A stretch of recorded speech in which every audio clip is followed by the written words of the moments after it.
السلام علیکم دوستو، نئی ویڈیو میں خوش آمدید۔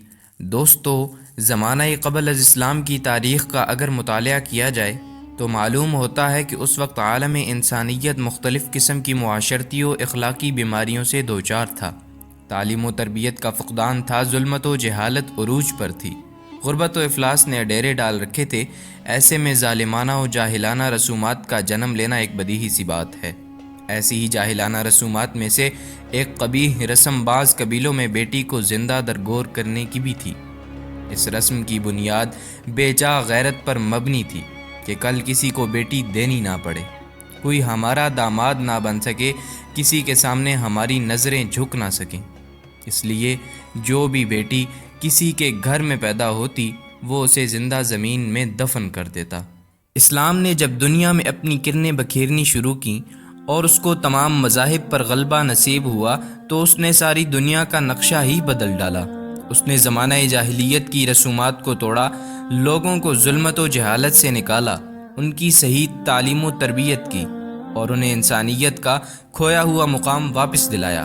زمانہ جاہلیت میں بیٹی کو جتنا منحوس اور نامبارک خیال کیا جاتا تھا، اسلام نے اتنا ہی اس کو خوش قسمت اور بابرکت بتایا۔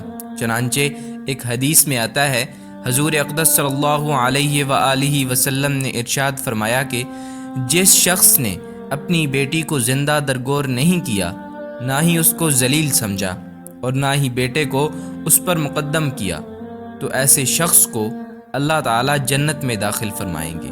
آج کی ویڈیو میں بیٹی کی محبت سے جڑا ایک واقعہ آپ کو سنائیں گے۔ ویڈیو کی تفصیل میں جانے سے پہلے آپ دیکھ رہے ہیں بلیو نیٹ ورک۔ ہمارے چینل کو سبسکرائب کریں، لائک اور شیئر کرنے کے ساتھ ساتھ کمنٹ سیکشن میں اپنی آراء کا اظہار ضرور کیجیے گا۔ ایک گاؤں میں باپ، اس کے 3 بیٹے اور بیٹی رہتی تھی۔ باپ کو اپنے تینوں بیٹوں سے بہت پیار تھا، لیکن وہ اپنی بیٹی سے پیار نہیں کرتا تھا کیونکہ اسے بوجھ سمجھتا تھا۔ وہ کہتا تھا، بیٹے باپ کا سہارا ہوتے ہیں لیکن بیٹیاں باپ کے لیے مصیبت ہوتی ہیں۔ اس نے اپنے تینوں بیٹوں کو پڑھایا لیکن اپنی بیٹی کو نہ اسکول کی تعلیم دلائی اور نہ دین کی تعلیم دلائی۔ اس لڑکی کو قرآن پڑھنے کا بہت شوق تھا۔ اس نے اپنے باپ سے کہا وہ قرآن پڑھنے مدرسے جانا چاہتی ہے، لیکن اس کے باپ نے کہا ہمارے خاندان میں لڑکیاں گھر سے باہر نہیں جاتی۔ وہ لڑکی سارا دن اپنے گھر کا کام کرتی تھی اور سوچتی تھی کہ کیا ایک لڑکی کی زندگی ایسی ہوتی ہے، لیکن اس کے باوجود وہ اپنے گھر والوں کا بہت خیال رکھتی تھی۔ یوں ہی سال گزرتے رہے، باپ نے اپنے بیٹوں کی شادی کر دی اور پھر بیٹے اپنے بیوی بچوں کے ساتھ مصروف ہو گئے، پر اس کی بیٹی ایک ماں کی طرح اپنے باپ کی دیکھ بھال کرتی رہی۔ ایک دن اس کا باپ بہت بیمار ہو گیا۔ کافی دوائی کھانے کے بعد بھی اس کی طبیعت صحیح نہیں ہوئی تو اسے ہسپتال لے گئے۔ وہاں ایکسرے کرانے کے بعد پتہ چلا کہ اس کے دونوں گردے خراب ہو چکے ہیں۔ اگر جلد ہی گردے کا انتظام نہ کیا گیا تو ان کی جان بھی جا سکتی ہے۔